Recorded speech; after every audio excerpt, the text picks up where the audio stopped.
All right, I believe we're day number 6. Let's hop over to Instagram and get that sucker loaded up. Instagram, waiting on you. There you are. All right, so I'm going to try to pay attention to the comments over here on Instagram and the comments on StreamYard. So as we kind of start to get some folks jumping on, we'll just see what's up, what's going on over here on Instagram. We got Nicholas coming on. We got a whole bunch of people. The hard part about Instagram is everybody's handles are kind of long names, and they're sometimes tough. So let's see who else we got jumping on here. What's up, Wesley? What's up, Fit Mama? We got Lion. We got Suzo Lamb 76. We got to work on the handles on Instagram. It's weird, isn't it? Like Instagram kind of gives you these weird handles, and it's just like this long numbers and names. I don't know if Suzo Lamb is 76 means born in 76, but just killing some time as we get rolling here. We got 12 people here. We got Dex coming on. Carolyn, what's up, Carolyn? All right, so been doing this now 5 days. Been going live every night down here in the basement, in the lounge, and just kind of sharing journeys, sharing stories, sharing wisdom, trying to pass on the things that I've done. And today, I was thinking, like, what could I talk about today that would be of interest? We spent a lot of time talking about the snowboarding journey, translating that into the wisdom I learned that I took to the Wall Street world, which then I took to what I do today. We talked a lot about real estate. So let me just ask, because we got 15 people here. How many people we got on Instagram right now? I hate the fact that I got to keep jumping back and forth. Got about 9. Instagram kind of comes and goes. So let's see here. So there's 2 things we can talk about, and I want to ask all of you, and then I'll look at the comments, not just on YouTube, Facebook, but I'll also look on Instagram. How many of you want to talk about like some different tax strategies that I've learned about? Okay, so we can talk a little bit about that. I've learned a lot in the last 2 years because I've gotten walloped with taxes and because I got really bad tax advice. So we could talk taxes, or we could talk about how I used to buy properties, like how I would find the off-market lucrative deals that I did without having to go to the MLS, and how I did that. So which one do you want to hear about? You want to go the real estate, the acquisition, how I used to buy real estate off-market, underpriced, or do we want to talk tax strategy? Which one is it? Jerry Dex wants to talk tax strategy. Let's get everybody. Everybody's got a comment. I know there's not a ton of people on yet. It takes a little bit to ramp these things up. What's up, Capital J? What's happening over there? Can we talk about taxes? All right, Capital J said taxes. What else?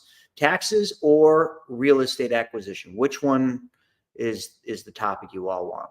Taxes, okay. MOJDEH said taxes. All right, so we're leaning more on taxes here.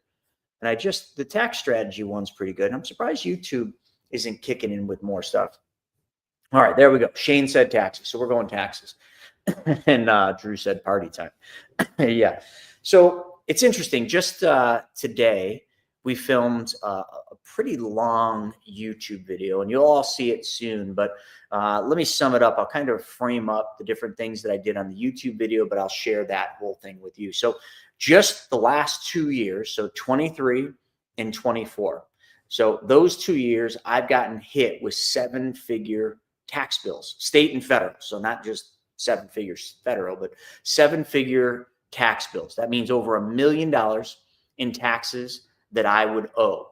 But I've learned through some really smart people, some great CPAs, actually just one particular great CPA, my CPA, Mark, but also a tax attorney who works with my CPA named Michael.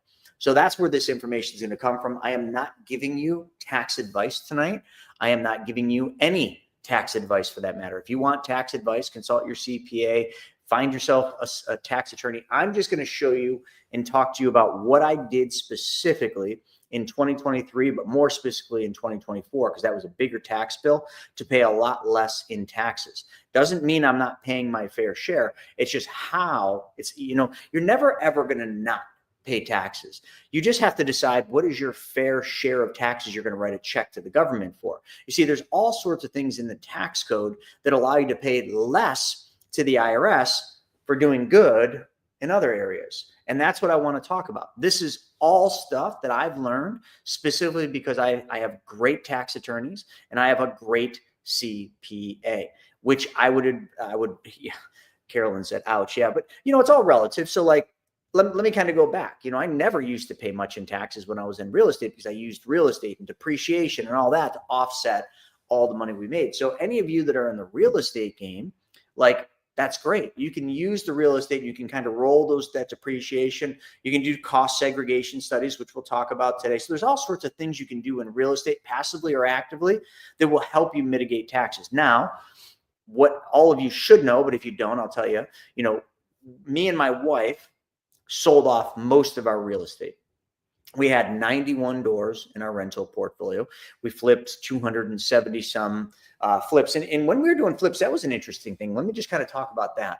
Flips were really fun. We were usually doing about 20 to 25 active flip projects per month. And when we were doing that, like, you get toward the end of the year and, you want to kind of look at your taxes. So what we would do sometimes is we would hold properties over. We would slow the work down on properties so that we wouldn't sell them. And Christmas just isn't a good time, and the holidays aren't a good time to sell anyway. So what we would do is just kind of kick the can to the next year so that when we sold it, it fell on a new year. Then we could kind of ramp up all the acquisitions, the expenses, and yada, yada. So that was really easy to play that game when you were doing that kind of volume. But here's where the problem comes. What happens when you no longer want to do it? What happens when you're sick of the rat race, when you're sick of the game of real estate, the transactional game that came with wholesaling and flipping houses, and then the rental? What happens when you're just sick of tenants being scumbags? You see, all of this hit us in a time that hit all of you during the pandemic. So during the pandemic is when I decided I am done with this. When we had our TV show on HGTV, I was like, yeah, let's go. Even after the TV show, I'm like, yeah, let's go. Let's change strategies. We don't need to flip as much because we didn't get the show. Let's build rentals. And that's what we did. We took a lot of our flips and we bird them. You all know the bird strategy, right? Yeah. So we did that and we built up all those rentals, which was great until the pandemic. And when you live in New York State, the pandemic, pretty quickly tenants figure out that they don't have to pay rent, because the government or the state government decides to tell everybody, hey, you don't have to pay rent. And at first they pay rent, and then they pay partial rent, and then they're just like, hey, the state says we don't have to pay rent, and there's nothing you can do about it, and you can't kick me out, so F you. Yeah, well, that was true. That was hard. We had closed on a house that we had bought out of foreclosure. So we I'm not going to get into acquisitions, but we used to buy a lot of properties from attorneys. So attorneys that were either doing foreclosures, attorneys that were working in estates. We bought a lot of properties that way. And we had closed on this one. I thought it was a great property in Buffalo, kind of run down. And not knowing this, but guess what? That property, when we closed, came with a special gift. How many of you can guess what that special gift was? Anyone? What was that special gift that I got? Capital J, you got to know what this special gift is. Come on, what do you think? What do you think that gift was? It came with a baked-in tenant, but not just any tenant, a squatter, a heroin addict. Literally, she was just, Tess got it right, a tenant. It came with a heroin addict. Now, under normal circumstances, no big deal, but still a big deal because you can't just kick a squatter out. Isn't that crazy? You can own a property and somebody can break into your property and start living there. And you technically in New York State can't kick them out. You got to run them through court. You got to go through the whole eviction process, which is about $500 to $1,000. But you see, when the pandemic hit, you couldn't evict anybody. So can anyone guess what happened? Oh yeah, squatter got to stay. Squatter got to stay for a year and a half. I used to send our one employee over there to just basically tell the tenant she's got to move out and offer her $500 to leave. And that tenant would chase her off of the property with a shovel or a baseball bat. And this lady was whacked. So because it's past, I can tell you this. And I'm going to get to taxes, I promise, but this is all part of the game. There was one day that I got friendly with the neighbor. I was so frustrated with this. You have no idea. I got to carry all the costs, right? So I had to continue paying the lenders. And I think the lenders were private lenders. It wasn't a lot of money. I think we got the property for like 30 grand, but still carrying 30 grand. I had to pay all the bills, had to pay the water bill. Otherwise water pipes freeze, had to pay heat. otherwise your property freezes up. So I had all these expenses. And you think during the pandemic, the landlords could get a break? Hell no.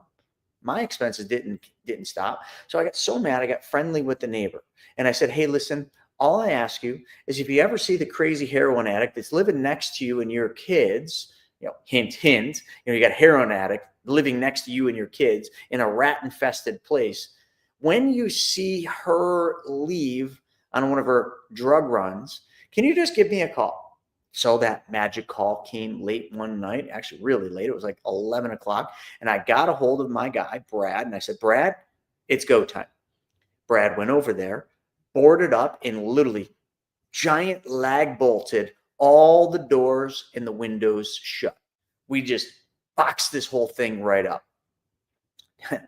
Here's what happened.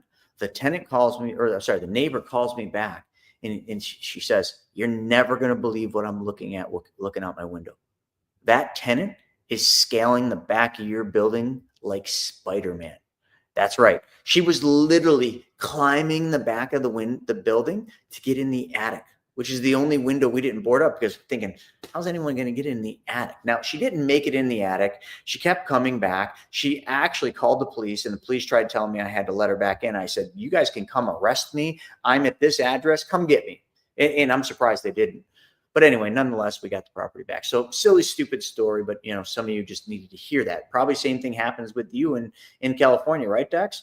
Like, ain't no care in the world for the landlords. It's all tenant rights.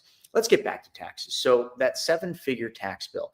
So how I landed with this, well, a couple of things. I had some bad CPAs. One of my one CPA who I had for a while, his name was Mike. He passed away during the pandemic. Now, what I didn't know, I didn't pay a lot in taxes during that period of time, but what I didn't know is when Mike was doing my taxes, he was doing a lot of things that he shouldn't have been doing. And, I would call him up and be like, so Mike, what's my tax liability look like? He would tell me, and I would say, Mike, you know what? That can't be. I can't afford that much in taxes, because this is during the cat was on the couch. I don't want cats on the couch, but this was during the period of time when we were spinning off and selling off a lot of our property. So I had like a tax bill. Now this is going to sound really small after I just told you I got 7-figure tax bills. But back then it was a lot of money. He called me up and he says, yeah, you're looking at like an $80,000 tax bill. I said, Mike, I can't do that, man. I can't afford 80 grand. When we were flipping houses, like cash flow is always an issue. So he said, all right, well, let me relook at the numbers and do this. And then he calls me back and he's like, all right, I figured it out. Your tax bill is like $2,000. Thank me later. And I'm like, oh my God, Mike, that's amazing. Now, if your CPA called you and said that, would you start questioning him? So Mike, what did you do? Like, how did you get rid of that? Can you give me all the detailed information? No, it's your CPA. So you're just like, okay, well, Mike said he figured it out. Mike's the CPA. Mike signs the tax return. Like, you would think, like, that's enough. Any of you think that?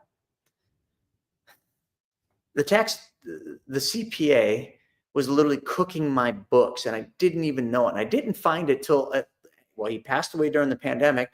I got a new CPA, and this CPA came in the form of somebody who kind of told me that this complex trust structure was the way to go. He set up these irrevocable trusts that waterfall down to a foundation.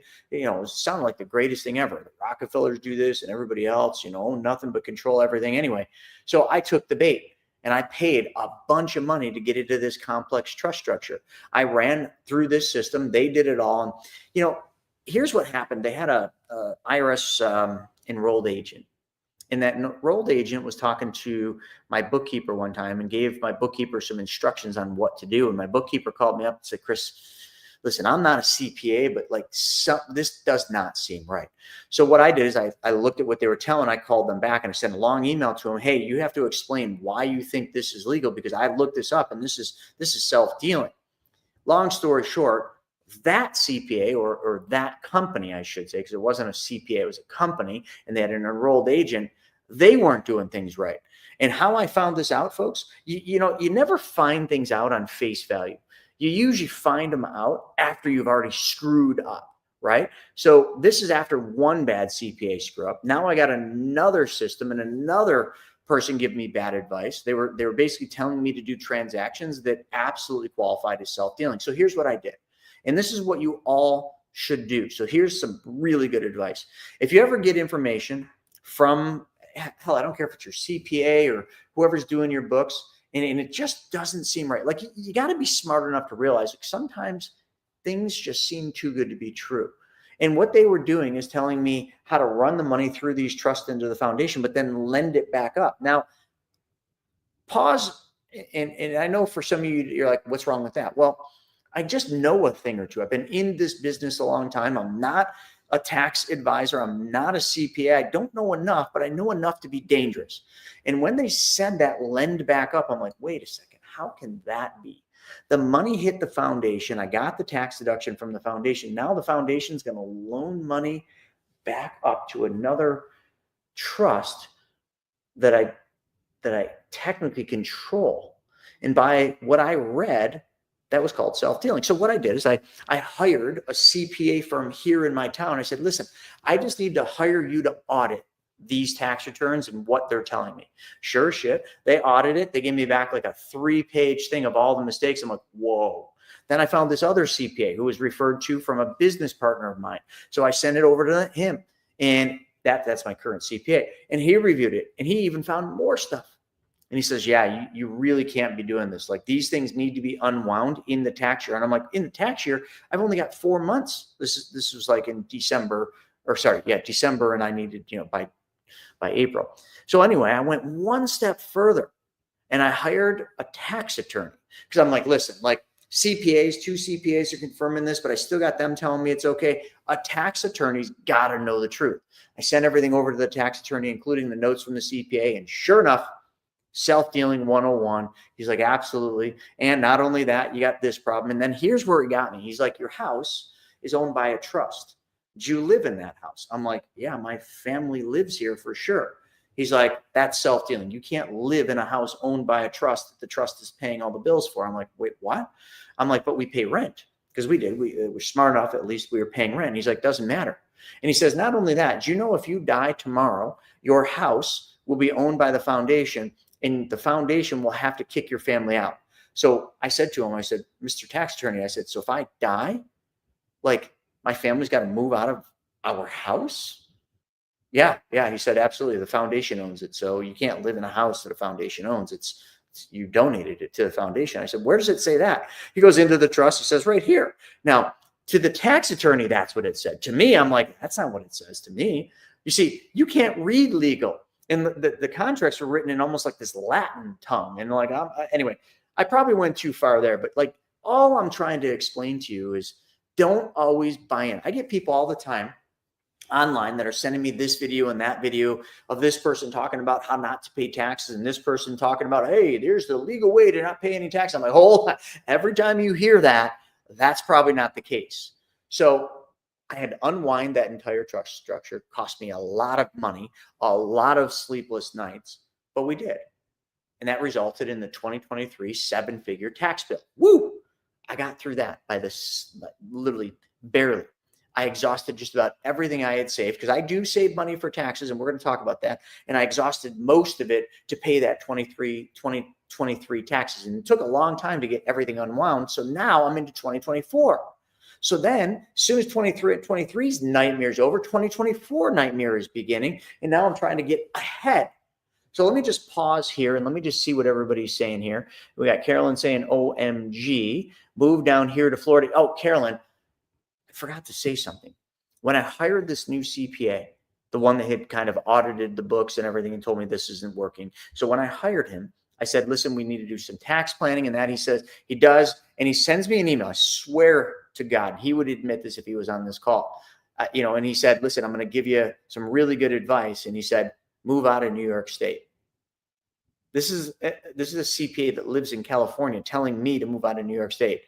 That was his tax advice. He was totally messing with me, but he wasn't messing around at all because my tax rate here in New York State is 9.7%. Now, if you live in Florida, you're like, oh my God, that's hundreds of thousands of dollars by the math. And like, He's just saying, well, move out of New York State and you save hundreds of thousands of dollars, to which he is 100% correct. But unfortunately, that's not an option. All my mom has here, my mom's best friends with my daughter. If I move down there, I take my daughter away from my mom. I'm sorry. There's just some things in life that can't be bought. Does that make sense? There's just some things in life that can't be bought. So I'm here in New York and I'm going to have to pay those New York taxes. So I said, we got to find another way around it. So let me kind of walk through 2024, the planning that we did. We didn't have a ton of time. We started this planning around September, which is, I'm just going to let you all know, that's too late.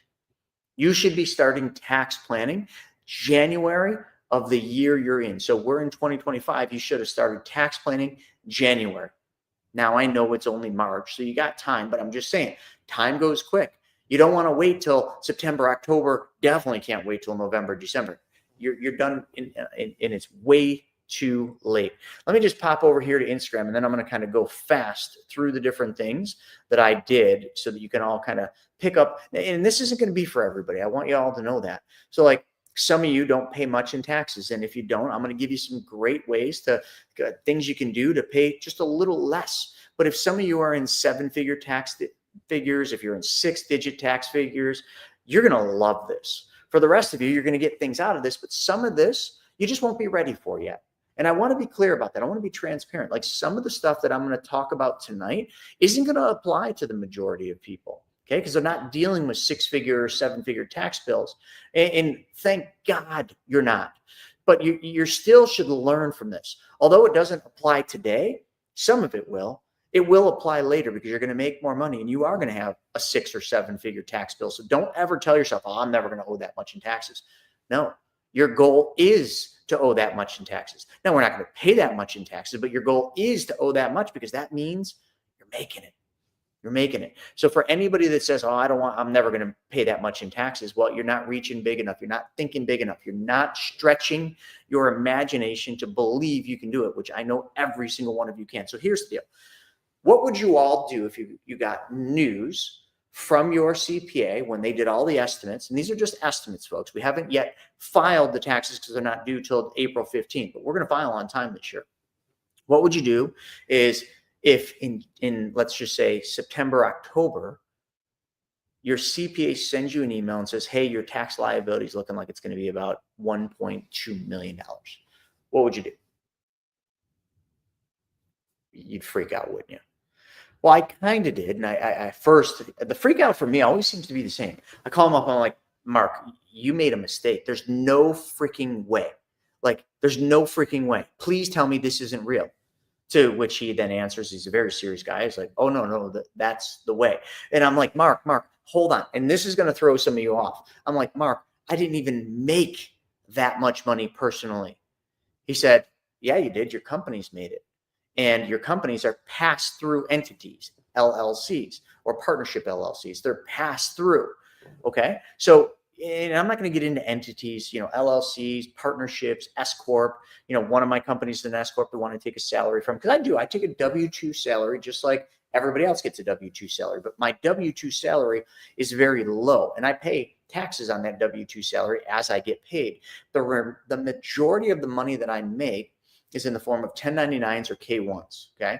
So, but then, like I said, the tax bill was well over $1 million, but I didn't even make personally. I made it. I want to try to explain this right. I made it, but I didn't personally get it. So you follow? Like, you get a tax bill for $1 million, but you only made $700,000 you actually personally got to use. Right. So like, you paid your bills with this, but you got taxed that. And the reason for that is your entities all flow through to you. Now, the good news to this is my entity did save money for taxes. However, the bad news is we didn't plan for enough. We didn't put enough away. We were not just a little short, but we were like a little less than half of what we needed. So now we got a real conundrum. All right. So here's what we did. We put our tax planning and tax strategy hat on, and we said, all right, what are the things out there we can do to pay less in taxes? This is what most of you have been waiting for. And, some people fell off because I took too long to get to the point. But here's where it goes. First off, When I had that complex trust structure, I also set up a private foundation, and that was set up properly. So the first thing my CPA did is he figured out, okay, how much should we put into the private foundation? Because that's the greatest thing, right? If I put money into the private foundation, I get a tax deduction, which basically means it's a deduction from my taxes at my tax rate. My tax rate, what did I figure it out to be? Let's call it 41, 42%. Okay. That's about where I'm at, state and federal. So I get a tax rate. So if I put 700 and change into my private foundation, I only benefit by taking about 380,000 off my taxes. These are all estimated numbers. I'm just going off of memory. Okay. So think about that. I put 700 and change into my private foundation to be able to save about 377,000 off my taxes. Does everybody understand that? This is a tax deduction, no different than a tax deduction that you might have gotten by putting money into your 401k, or a tax deduction you may have gotten from doing other things. There are two types of things that you have to consider. There's tax deductions, 401k contributions, SEP IRA contributions, this donation to my private foundation deductions. And then there's tax credits. Now pay attention. This is for all of you. A tax credit is what you want.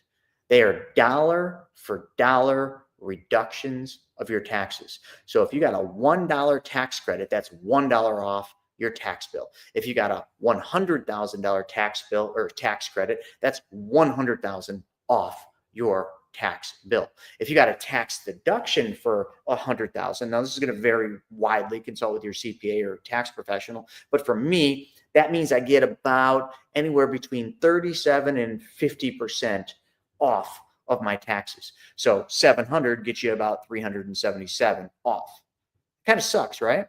But it doesn't, because my foundation, I do really cool things. Like we just donated a couple $1,000 to an animal shelter where they save kitty cats. We love kitty cats. They can't save themselves, so we donate a lot to animal shelters. But we also donate a lot of money to Vivi's school to do really nice things. And one of the things I've pledged is I pledged a big donation to the school to build an amphitheater. I'm not funding the entire amphitheater, but I made a big donation so that now I can go to that school and say, hey, listen, if I donate this money to build this thing, when it's built, I want it in writing that I can come in and do financial education. I can teach the parents, the teachers, and the kids how money really works. And it just so happens that we're writing a children's book. Let me pause real quick. I want to show you all something really cool. So we just made these new decks. I know this is kind of like, what the hell does this have to do with taxes? Well, these are a tax deduction. So we make these decks and we use them for marketing. We sell some, we give some away, but BYOB, be your own bank. So if any of you are interested in these decks, hit me up, shoot me a message, send me a DM, let me know. These are available for 60 grand or 60. Yeah, you can buy these decks for 60 grand. I'm just kidding. $60 shipped to your door. So $60 includes the shipping to your door, brand new, fresh off the plate. And the other thing I want to call out is not the skate decks. So I'm not trying to sell you a skate deck, but I want to tell you about an event that we've got going on this weekend. Cost you absolutely nothing. So you know this is March, right? And March is March Madness. So what we're doing is we're doing a whole series for March Money Madness events. Every one of these events is Wednesday at 1 o'clock. So I'm just going to write this down. Wednesday at 1 p.m. Eastern. Some of you are like, wait a second, Chris, isn't that when Wealth Webinar is going on? Yep, it is. But to register for this, you got to do a little something different. You go to chrisnoggle.com, and this will show you exactly what it is. And then no cost at all. Okay, so there is no cost, just your time. So you go there. You go to chrisnoggle.com/MMM, March Money Madness. And we're doing a 4-week series that is just for you. And in that series, we are actually going to bring some professionals on, some of these people I'm talking about that are helping me with taxes, which is why I'm bringing this up.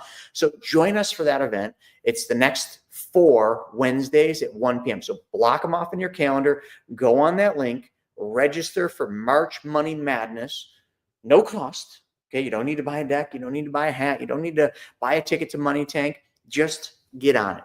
And you will, once you log into that, you'll see all the topics of what we're covering. It's going to be freaking awesome. A lot of thought went into this. And also, this is signifying something really fun. Okay, super fun. Back during the pandemic, we launched this thing. We literally launched like what was supposed to be a TV-like station, but it was all money every day, all day.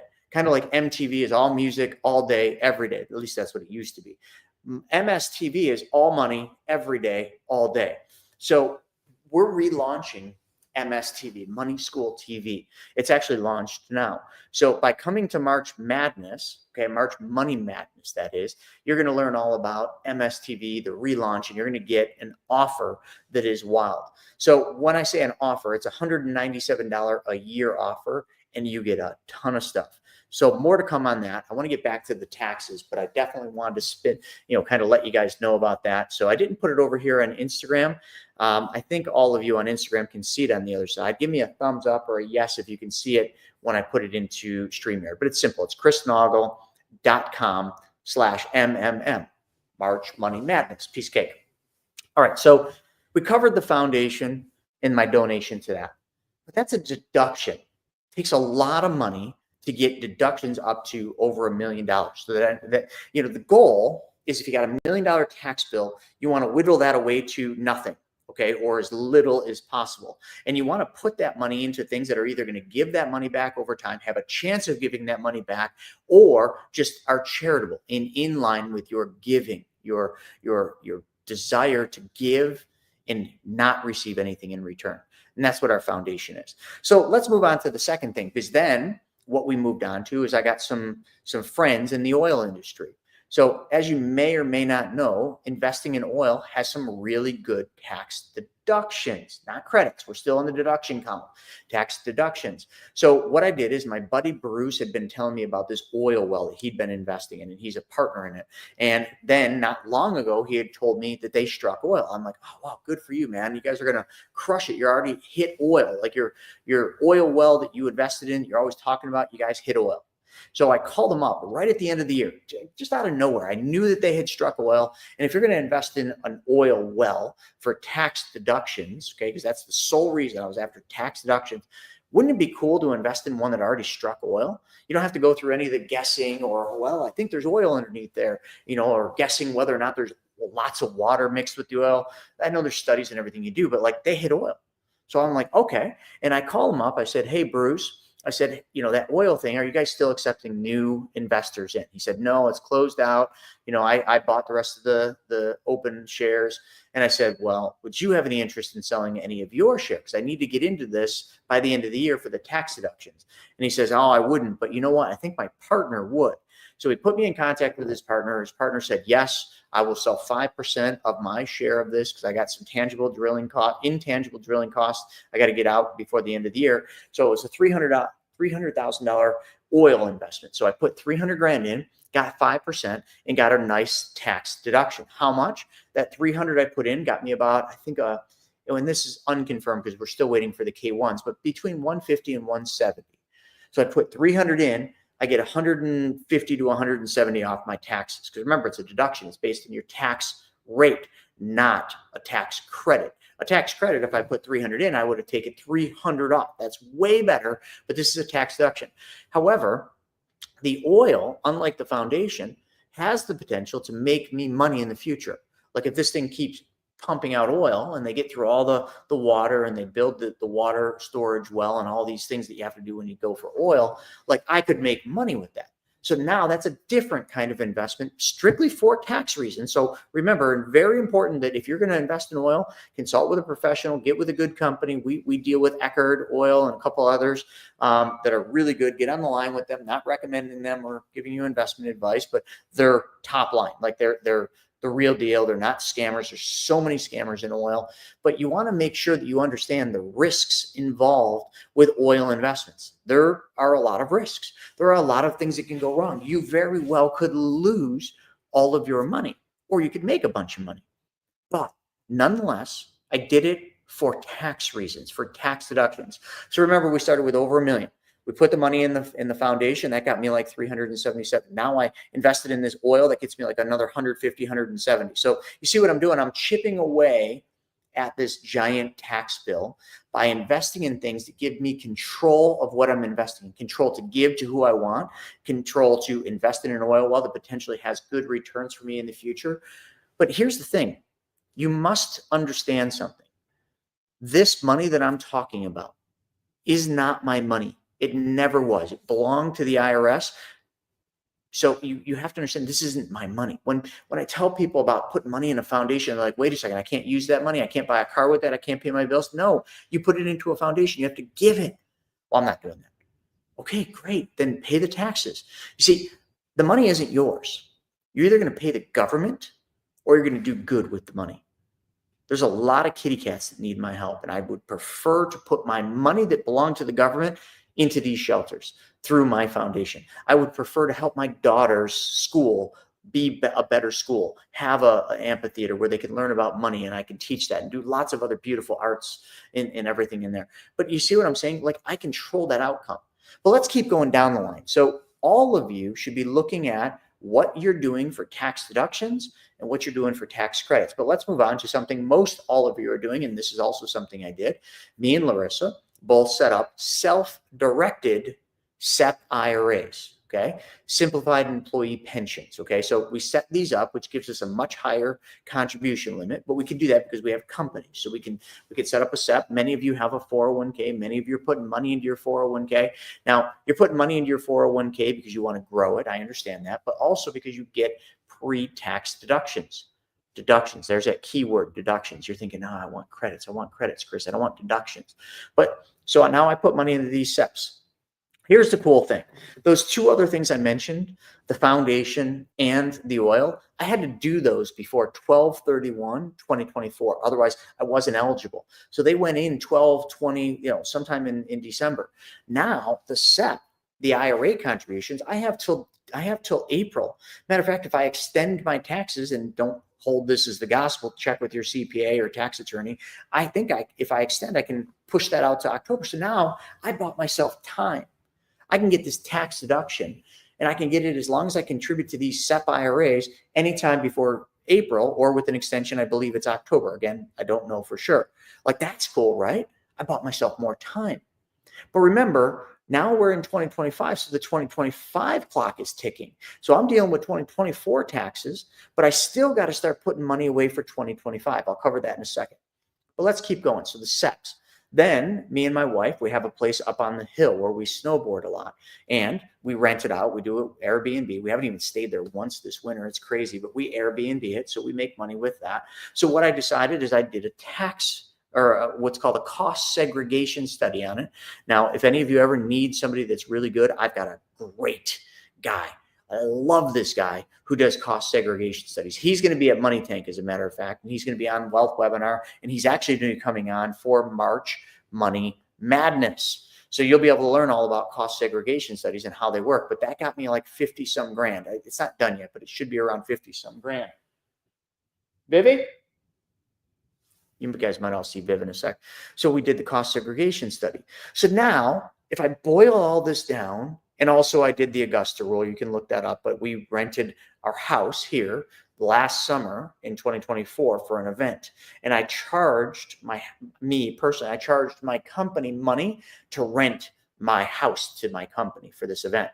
So that's the Augusta rule, and you can look that up. There's no taxes on that. So that was another thing. So if we took that over $1 million tax bill, and now all these things I just mentioned, which are tax deductions, that got me down to like 560 some thousand.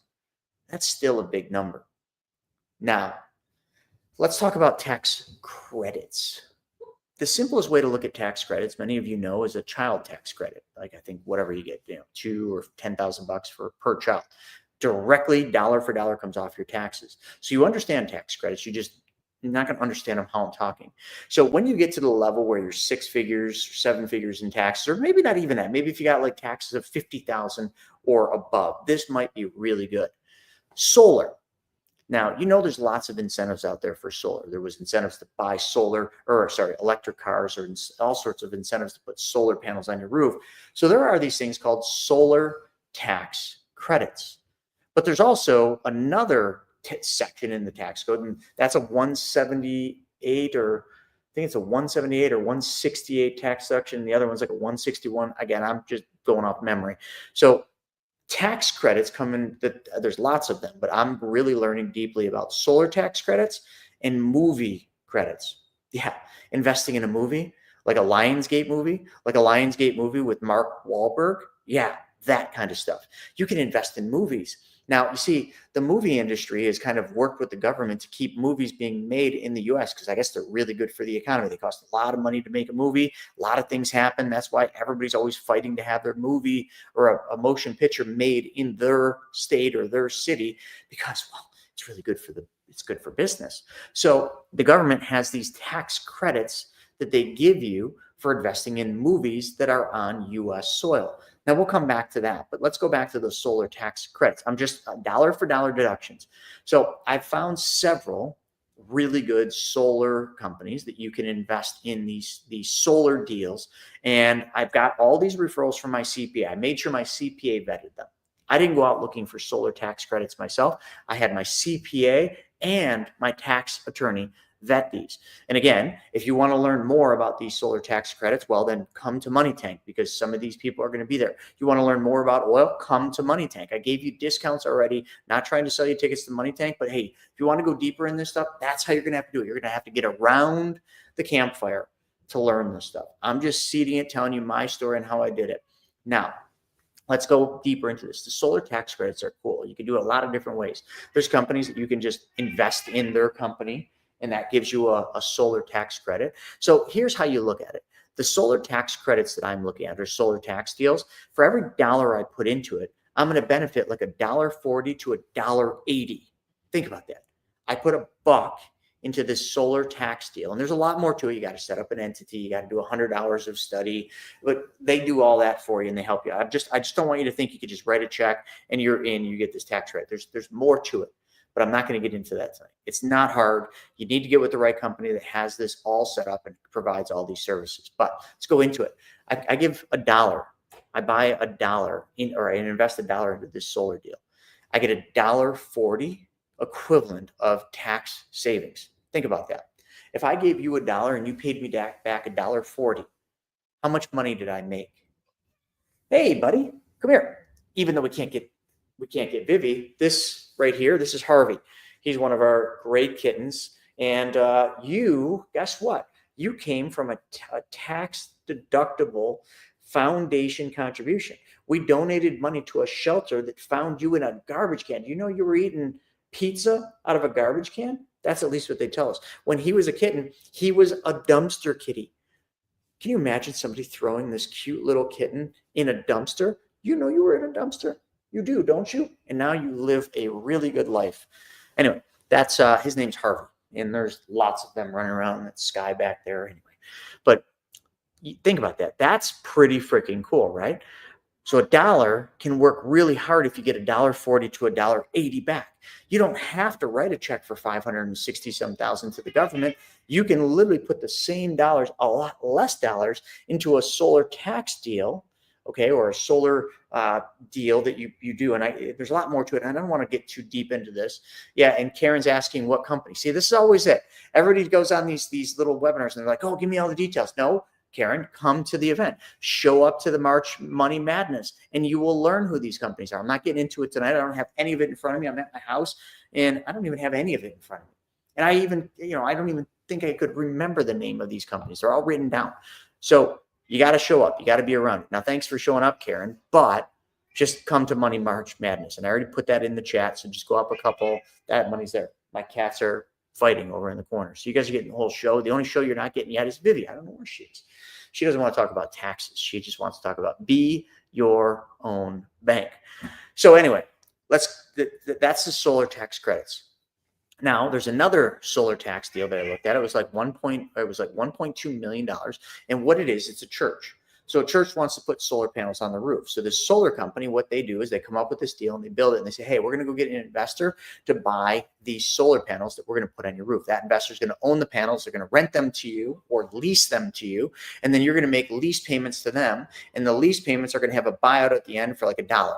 So how they work is I basically fund the solar deal. Now, 1.2 would be a rich deal, but there's a smaller one. So you put $1.2 million out and you basically buy these panels, to which you get tax credits for. Okay, and those tax credits range 40%, 60%. But then you also get that bonus depreciation because you own the equipment on the roof of this church. So you can depreciate that, but you can get the bonus depreciation. And I don't want to jinx this, but knock on some wood. Now, let's just say the Trump administration reinstates the Tax and Jobs Act, if I said that right, and they roll back everything instead of sunsetting it. And let's just say they decide that they're going to take the bonus depreciation, like 178 or 168. There's all these different numbers, but whatever the bonus depreciation, and they make it back to 100. We're at 40% right now on the depreciation. Let's say they roll it back to 100, and let's say they go retro with that. Now you're really talking about some awesome stuff. Stay tuned. It's already through the House. Now it's got to go through the Senate. And if it does, we are in the money. Well, not the money. We just get to not pay the government as much money because we can use these cool depreciations. Some of you will run out and buy new equipment. Some of you will run out and buy new trucks that are over 6,000 pounds and own them by your company and use them for your company and get that bonus depreciation, the 179. Anyway, you kind of all know what I'm saying. The solar stuff is really cool. I'm at the early stages of learning, but I'm learning fast. I just did a call with another group with a tax attorney, another tax attorney. They had some solar deals that I liked. Okay, some really cool solar deals. And again, we're going to have these folks at our different events. We're going to be talking about this on one of the weeks of March Money Madness. Again, go to chrisnoggle.com/MMM March Money Madness and join us. You can go on, see the schedule. Maybe you don't want to go to every one. Maybe you just want to come to the tax one. Then show up. You're going to learn about cost segregation studies. You're going to hear from some oil. We're going to bring all of these people. See, that's the beauty about what I like to do. I like to learn. And a lot of times my learning comes from failing and messing up. And then I learn the hard way so that I gain the wisdom, so that I then pass the wisdom on to all of you and everybody else around the community. Because there's only like 26 of you here. And then I don't know how many we got left over on Instagram. Instagram's already gone. All right. No, they're not. They're there. Then we got Instagram. What's the link for March Money Madness? So the link is just Chris Naugle, NAUGLE.com/MMM, March Money Madness. I tried putting that in the comments. Oh, it did work. See, it worked today. So capital J, there's the link, chrisnaugle.com/MMM. And that's how you join it. Now, I'm going to finish up with one final thing, and this is fascinating, but I'm at the early stage. Remember I mentioned that Lionsgate film in the Mark Wahlberg? You're like, how many of you would like to invest in a movie that Mark Wahlberg is going to star in that's produced by Lionsgate? All of you would, right? So let's just say you could. And let's say by investing in the movie, you're taking even more risk than you will because, hey, movies flop all the time. But let's say you got $1.80 for every dollar you put in to that movie. Now, you're not always going to get $1.80. Maybe it's $1.40, $1.50. They're all a little different. But let's just assume, like the one that I just heard about, it's $1.80. Think about that. That's like an 80% return on my money for a tax credit. And I put that money into the movie and I get this tax credit plus depreciable, bonus depreciable stuff, because movies, I guess they blow shit up and you can depreciate all that. I don't really understand it all, but the tax attorney did. And this is my new learning. So you can be an investor in a really big motion picture, but you can get really good tax credits for doing this. More on that later. We'll be bringing them onto the show. But anyway, folks, this is how you kind of take a 7-figure tax bill and you whittle it down. It's not one thing. None of this shit is easy. None of this stuff is just flip a switch and it's done. None of it is just writing a check to one place and you're all done. None of it is just easy. It's not easy, but it is worth it.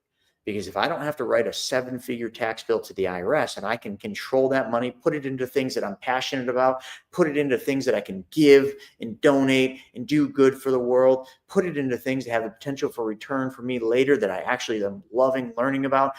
And just listen, like imagine that, like in a year or 2 years, let's just say I come on one of the wealth webinars and I'm like, yeah, you know that movie that just launched with Mark Wahlberg, that Lionsgate film, XYZ movie, I invested in that. I'm one of the investors. So please watch the movie so that it does really well so I get some of my money back or get a big return on my money, because those investors in movies, they could either lose it all but they got the tax credit. So it didn't matter. They got $1.80 for every dollar they put in. So it didn't matter. That's why they do it, folks. Now you're starting to see how all this stuff works.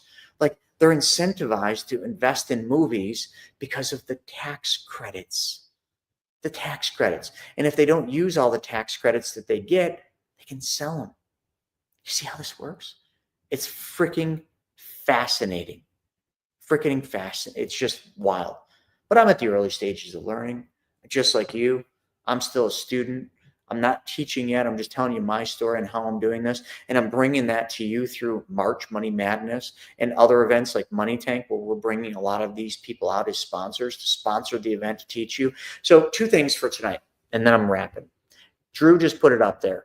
chrisnoggle.com/MMM. Join me. The first one's this Wednesday, 1 p.m. Eastern. Then next week, 1 p.m. Eastern. Then the next week, 1 p.m. You following that? It's 4 weeks. Same time, same place, different topics.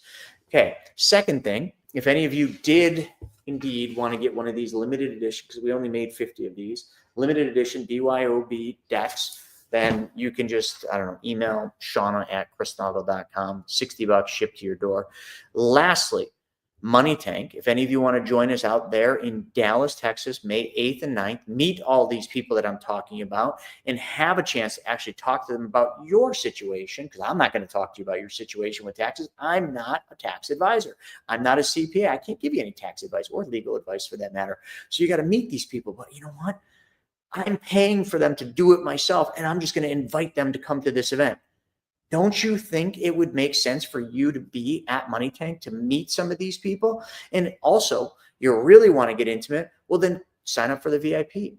If you sign up for the VIP Money Tank, well, then you're going to be able to spend an extra day and a dinner with these people. So if you all want to get tickets, if you haven't already got your tickets for Money Tank, I've been talking about it for 5 days. I'll just mention it again. It's easy. You go to privatemoneyclub.com/Money Tank. And if you want a big discount, you just put early bird 1 in if you're buying a regular general admission, $300 off, or early bird 2 if you're buying a VIP ticket, which there are a limited number of them. And that gets you $600 off. We literally are losing money giving $600 off, but whatever. We're just doing it for a couple more days. So that's the stuff. Gino said good stuff. And again, listen, I'm going to go back to the beginning. I know what I just told you about taxes doesn't fit the bill for all of you. It isn't something that all of you can apply. I get it. It was not stuff I could apply 3-4 years ago, but it's stuff that I need now. And it would have been nice to know about it 3-4 years ago so that I didn't have to reinvent the wheel and try to figure it out. So I'm passing that wisdom on to you. I hope you all understand that it doesn't matter if you're ready for it today. Understanding it, learning about it, and being ready and basically manifesting that day will come where you have 6-figure, 7-figure tax bills. You're going to want to know this stuff. Gino said, I heard you talking about pandemic renters during their thing, and I'm still trying to pull up. Yeah. I just started your video over. I can catch up. Yeah, watch this video over. We are saving these videos on YouTube, so you can check them out on there. But with that being said, folks, I'm sorry that Vivi didn't come down. She's probably upstairs playing Paw Patrol. But I'm going to come over here to Instagram. We got Capital J throwing some love. He said, I know you're in New York, but there's a huge studio in Long Island close to me where they filmed all of John Wick's. Now, that would have been a heck of a movie to invest in. Very interesting. So right there, Capital J, you know where one of the biggest movies were filmed. Can you imagine if you invested in that? You would have got a hell of a payoff and crazy tax credits. Anyway, with that being said, folks, I'm going to call it a night. It's getting late. I'm going to go up, hang out with Vivi, get some sleep, and then I'll be back at it tomorrow. I'll be back at it definitely Wednesday for the first March Money Madness. Wednesday, 1 p.m. Register at chrisnoggle.com/MMM. Until then, see you tomorrow night. Same time, same place, different topic. Thanks, everybody. See you soon.